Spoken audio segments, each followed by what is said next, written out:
How Eamon Met Kaidan, Chapter 13. In the Rift. Loredas, the 25th of Evening Star, in the 201st year of the 4th era. Volgan. Father, we need to light torches, Volmitir said. We can't, son. We do not want to be seen. Eamon will be watching for us, so we just need to keep heading in this direction. Volgan watched his son as they slowly picked their way through the thick trees and heavy undergrowth. They'd successfully followed Eamon's path to Riften, and then continued down to Shore's Stone, making it to that village just after dusk.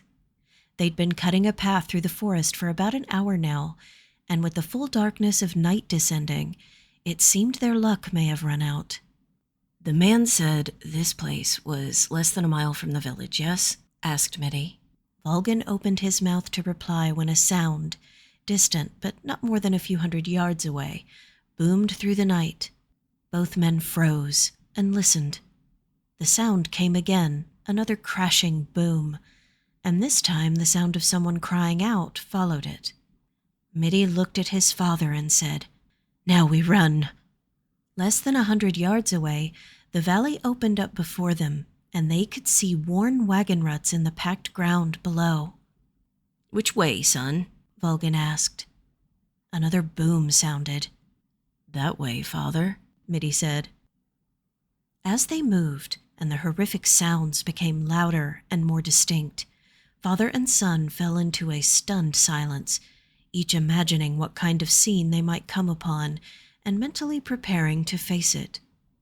At last they could make out the torchlights from the fortress gatehouse in the distance, and they slowed their steps to assess how close they could get without being seen. "I can't see anyone outside, Mitt, but I don't trust it." "I see that too, but we can't just open that gate. It's far too large for one thing, and there's no way we wouldn't be seen." "I know, son, but your uncle is in there." Another explosive popping sound echoed over the stone walls, and the shouting voices that followed were not Elven. They were Nord. The shouting men were Nords. Volgan took off toward the gate at a run. "Father? No!" shouted Volmitir, but before Volgan reached the gate, it began to open from the other side. A tall Nord with dark hair emerged, followed by another who could be his brother. They were arguing. "Stop running like a coward. We should stay and help. We owe him that much." "I'm not staying here to see what that mad elf does next, Thorn," said the other man. "I'm grateful, but I'm gone. You understand?" He whirled around and came face to face with Volgan, who grabbed him by the shoulder in a vice-like grip and said, "You're going to tell me what's going on in there before you go anywhere." The man began to shake his head, saying, "Are you crazy? I'm leaving, and you should turn around and go back wherever you came from, too. There is nothing in there but evil and death." Volgan gave the man a firm shake and said, "Stop babbling like a frightened woman. My cousin is in there, and I'm not leaving without him. High elf, tall, gangly bastard with graying hair and pale eyes. Have you seen him?" The man called Thorn stepped forward. "Are you talking about Eamon?" "I am." "Then you need to get in there and calm your boy down." "What do you mean by that? What's happened?" Thorn took a deep breath and explained. "Eamon broke in and took out the guards. He saved us, and none of us would ever betray him, but he is out of control in there, and I don't think any of us can stop him." It was then that Volgan noticed the other men standing behind Thorn. They were all filthy and half naked, and clearly worse for the wear. "Were you being held here? By the Thalmor?" "Yes," said another man, stepping forward, "and not a one of us for a justified reason." "I believe you," Volgan said. "But if I hear even a whisper of my cousin's name in rumors about what happened here, I will know who to blame, and my clan will make you an example of how we deal with disloyalty in this province. That elf in there is blood to the Valderskin of Falkreath. Do you hear me?" The men all nodded, and some began murmuring assurances of their silence. "None of you were here," Vulgan continued, "and none of you ever laid eyes on him." "You can trust us, kinsman," Thorn said. "Father," Mitty interrupted. "enough. Uncle Eamon needs us. We have to move." Vulgan let go of the man he'd been holding and asked Thorn, "How many are left?" To this, Thorn replied with a shake of his head. "I don't know, but it can't be many at this point. There were a lot of soldiers in this place, 50 maybe, but I don't think there can be many left. It was... he was..." Vulgan didn't have time to wait for this man to find his words. "Tell me where I can find him." Thorn gripped Vulgan's arm and said simply, "Follow the ice." Vulgan nodded his thanks and pulled a coin purse from beneath his cloak. "When the Thalmor find out about this, they will try to hunt you down. They are petty little assholes, and they keep records of every one they take. Assume they know your name and where you live. Do not go home yet, because they will look there first." He placed the coin purse firmly in Thorn's hand. "Take this. Buy yourselves fresh clothing and a bath. You'll cause talk looking as you do. Find some charitable farmer's wife or a friend to buy the things you need and keep you hidden. If you don't want to be found again, then you don't want to be seen. Understand?" "I do," Thorn replied. "I don't know how to thank you." "Thank me by staying alive and by keeping my cousin's name off of your tongue. Be off with you now, and Stendar's mercy go with you." Thorn signaled the other men, and the prisoners disappeared together into the darkness on the opposite side of the valley. The Valdir men turned back to the fortress, stepped inside the gate, and confronted a sight that nothing in their previous experience could have prepared them to see. In the pale light of the moon and stars over the courtyard, the grass looked like it had been covered with patchy snow. Large mounds of ice were surrounded by rings of mist where the frozen crystals touched the warmer ground, and in the distance, an open door illuminated by torches and firelight from within framed the silhouette of Eamon, surrounded by a swirling mist of wind and snow that howled like some otherworldly storm. He was struggling with another man. Vulgan and Mitty began sprinting in unison across the open space to offer aid, but when they got close enough to make sense of the scene, the force of Eamon's magic and the horror of what they were seeing stopped them cold. Eamon's clothing and hair were covered with the same frozen crystals from the ground outside, but his face and upper torso were soaked in blood and viscera. The ice that had melted from the heat of his body was dripping down in gruesome streaks across his skin. His eyes, always sharp and prominent amongst his features, were now frightening to behold, a look of determined cruelty the only sign of life behind their dead expression. He didn't seem to notice their approach. With an eerie facade of calm and slow deliberation of movement, Eamon gripped his Altmer victim by the throat. The elf was clearly already dead, eyes bulging and black, with his face turned ashen and blue. The limp body was held up only by Eamon's grip and the roaring force of his magic. A chill ran through Vulgan, and it had very little to do with the frigid winds Eamon had summoned. "Back away, son," Gin said. Volmitir shook his head and took a step forward. He reached out to touch Eamon's shoulder, but he was thrown back when the now familiar popping sound came, the same sound they had followed from the forest, the same repeated boom that had guided them to this place. Standing so close, the sound was deafening, but time seemed to stand still as the Valdir men watched the dead Altmer go rigid with the fury of Eamon's magic. The body began to crack like a pillar of ice or fractured stone, and then it ruptured in an explosion of crystallized flesh and blood and bone. "Uncle!" Mitty screamed into the maelstrom. "Stop!" Vulgan gripped his son's shoulder and jerked him back, retreating several paces. Eamon, he shouted. It's over, cousin. You need to stop now. Eamon looked down at his hands, covered in gore, and lowered his head as if contemplating his shoes. Eamon, look at me. It's over now. You can stop. Eamon turned slowly to look at Volgan, disoriented and confused, but a glimmer of awareness came back to his eyes, and Volgan exhaled in relief. Go find water, Mitt, and be cautious in case there are more of them. Volmitir nodded at his father and unsheathed his sword, but his shocked gaze never left Eamon as he walked tentatively past his uncle into the open structure. Eamon, Volgan said again, it's me. It's over, cousin.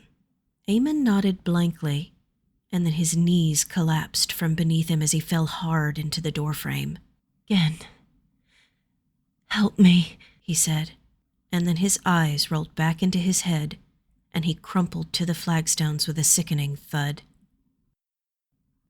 Volmitir Valderskin ran through the halls of the dilapidated fortress, ducking into each doorway to search for a water pump or buckets.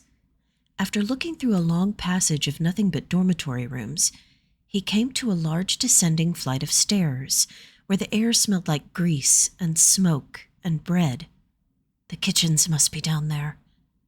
Following his nose, he sprinted to the lower level and, gods be praised, everything he needed was there. He found buckets stacked neatly next to a massive and mercifully full barrel of rainwater. It's about time we had some luck. He filled 2 buckets from the spigot and headed back upstairs. Mitty, his father was shouting, fear apparent. I need you, son. Something is very wrong. Running as fast as the heavy, sloshing buckets would allow, he returned to the entryway and saw his uncle Eamon, sprawled on his back, shaking with a violent seizure. Help me roll him onto his side, son. Now. Mitty did as he was asked, and they cradled Eamon gently as he shook. What's wrong with him? Was he injured? I can't tell. I can't see anything through all this blood. We need to cut off his robe so we can be sure, Father. Quickly. Mitty maneuvered to keep Eamon's head protected from the stone floor as his shaking grew stronger. Volgan made quick work of Eamon's clothing, cutting a jagged line through all the layers he was wearing from neck to waist, and tore them away to expose his torso. There was less blood underneath the sodden clothing, but it had been completely soaked through, and smears of the foul stuff were drying, sticky and dark, all over his skin. Volgan ran his hands up and down Eamon's rib cage, but it was sound. Reaching over, he felt Eamon's back, but everything seemed symmetrical and smooth. He hasn't been stabbed, he hasn't got lumps on his head, and I don't see any marks to indicate a blunt weapon. No broken ribs, no marks from a strike. This fit has to be from something else. Eamon's seizing suddenly slowed, and with 3 sharp jerks, the shaking abruptly ceased. Oh no, no, no, no, no, you father-fucking asshole of an elf. You are not permitted to die today. Volgan's shouts of alarm were cut short when an angry boy of about 10 years old charged out from the darkness, head down, running straight at Volgan and screaming. Hey! He is a good elf. You can't talk to Master Eamon that way. Volgan startled, and Mitty's head shot up at the intrusion, but Volgan recovered fast enough to intercept the child and hold him at arm's length to avoid getting kicked or bitten by the furious and feral tangle of pre-adolescent limbs and rage. The way I see it, Gen calmly informed the child, is Eamon there is my cousin, so I can talk to him in any way I please. Right now, it pleases me to tell him that he is not allowed to die. He can be stubborn on occasion, so I needed to make sure he heard me. This response seemed to surprise the boy into silence, and Volgan said, How do you know my cousin? I gave him the key to the prison door, and he said he would come back for me so that I can go home. Vulgan loosened his grip on the boy and looked him in the eye.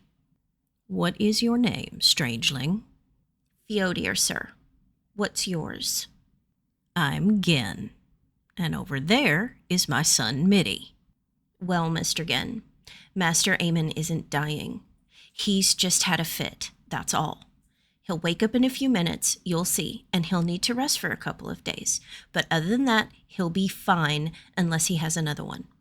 How do you know about fits, Feodir? My grandmother had fits my whole life, until she died. Did she die of the fits? Feodir was getting tired of this nonsense. No, he said, and the only reason he didn't roll his eyes was because he knew his mother wouldn't like it. People don't die because of a fit, Mr. Gen. They die of other things, of the things that caused the fits. Feodir's right, Father, said Mitty. Uncle Eamon is breathing peacefully now, and his color looks a lot better. Feodir pointed at Mitty and nodded sharply. See? If you put me down, I can go find him some clean clothes in the barracks and burn those bloody ones. I don't expect you want the bad elves to find those clothes and know it was Master Eamon who did all this killing, right? You're a smart boy, Feodir, Vulgan said. I already know that, replied the boy. Gen set him down firmly on the ground in front of him, and Feodir tilted his head back to look into Gen's face. How can a high elf be your cousin, Mr. Gen? He was married to my blood cousin for a very long time. That makes him family. They're not married anymore? No, child, because she died. Oh, I guess that makes sense, the boy said, and without another word he ran into the building shouting, I'll find him something really warm, don't worry. Panic shuddered through Vulgan, but before he could run after the boy, Mitty spoke up, saying, I checked every room. There is no one left back there. He is safe for the moment. The two men turned their attention back to Eamon. Let's get the blood off of him, Mitt.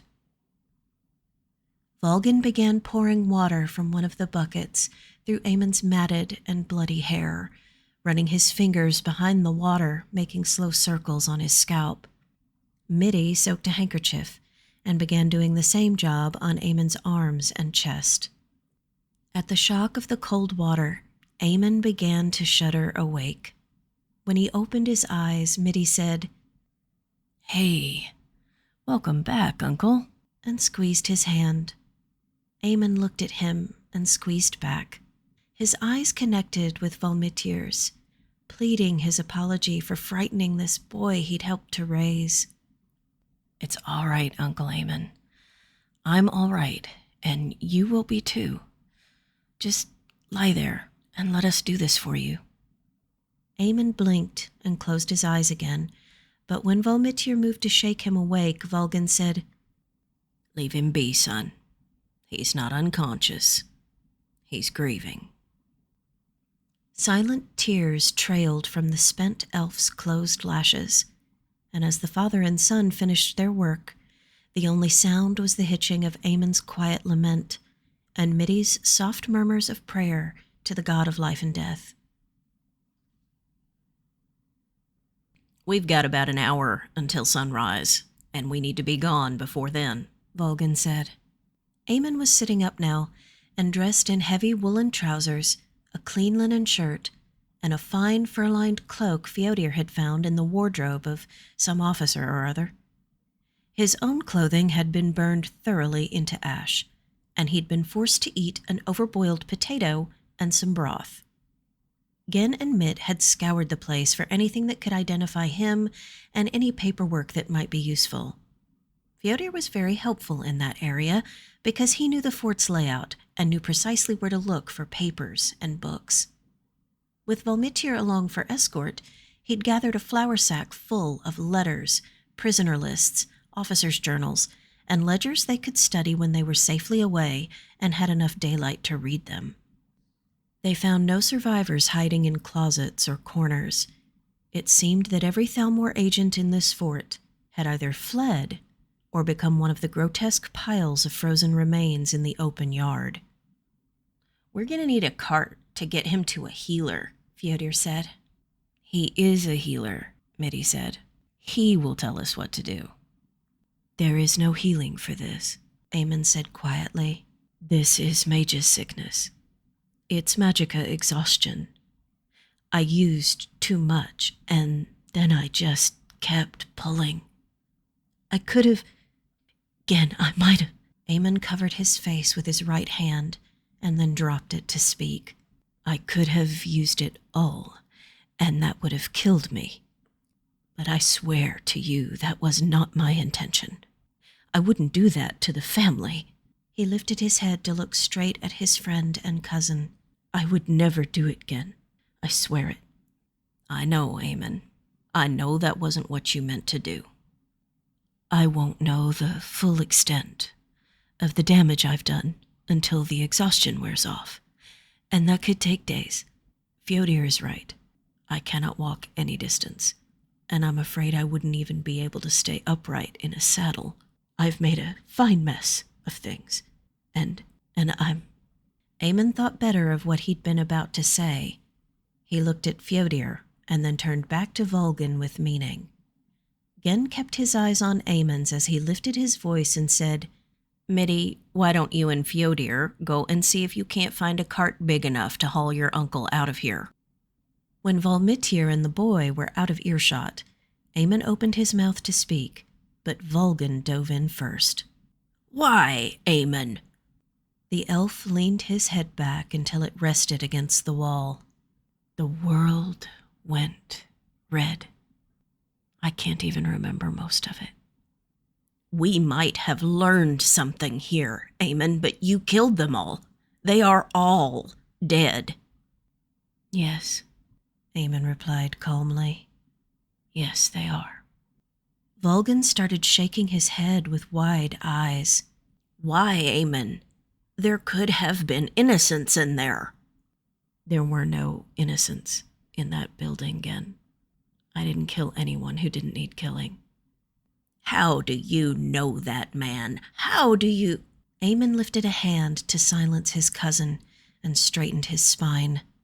Because I have been wielding magic for 200 years, and I am very, very good at it. Eamon's eyes danced and shone metallic with the intensity of his frustration. I know I'm not much to look at, but I have never lied to any of you about what I can do, about the power I can command, or about what it is that I am. Did you think it was all talk? Did you think I was simply bragging or telling an angler's lies? He took a breath and continued. I know that I didn't kill any innocents today because I held their life sparks in my hand and read every single one of them like a book before I froze their insides and broke them apart and gave them over to the judgment of gods they have the arrogance to claim as bloodkin. They should thank me. I sent them where they always wanted to go. Volgin just stared at him, speechless. He'd never even heard Eamon raise his voice before, much less had cause to consider him dangerous, cruel, or frightening. This wasn't the Eamon Greywatch he thought he knew, but Eamon was right. He'd never hidden what he was. Being told a thing, however, is very different from seeing it with one's own eyes. This was still Eamon, the man who'd taught Gen's children to read, tended every bruise and sniffle in the clan, and delivered every baby born in Falkreath for the last 30 years. Eamon was family. Volgin would not retreat from this. Instead, he said, Tell me, cousin. They killed our Aoife because I was not there to stop it. Eamon dropped his shoulders and the heat seemed to drain from him. Do you think I would have done anything less the night they came for her?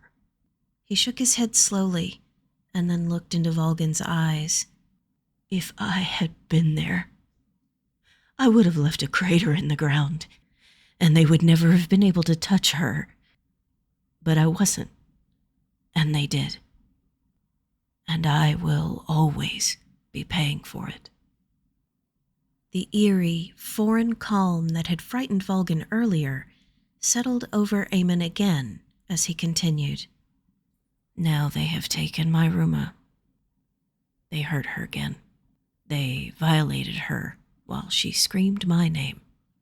And if you think that I will let them kill another one of mine without tearing down the sky to stop it, then you have never known me, cousin. Eamon was shivering despite the heavy clothing he'd been bundled in. Vulgan sat down on the stones next to Eamon and put an arm around his shoulders to pull him close.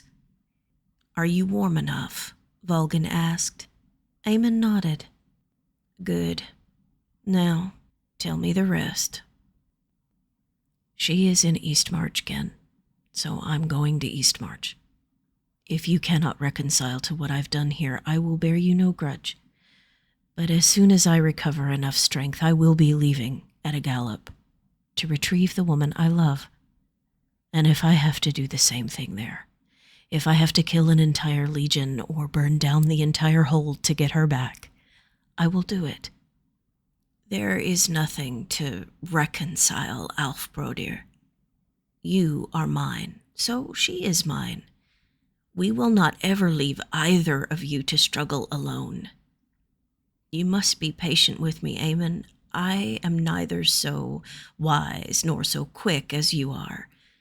But you must trust that I love you, and I will always take your side. Eamon leaned into Vulgan, exhausted and weak. Oh, I messed up, Ken. Just look at me. The truth is that if I tried to do so much as light a candle with magic right now, it would probably kill me.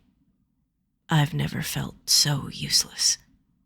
And it's my own fault. I don't know what to do.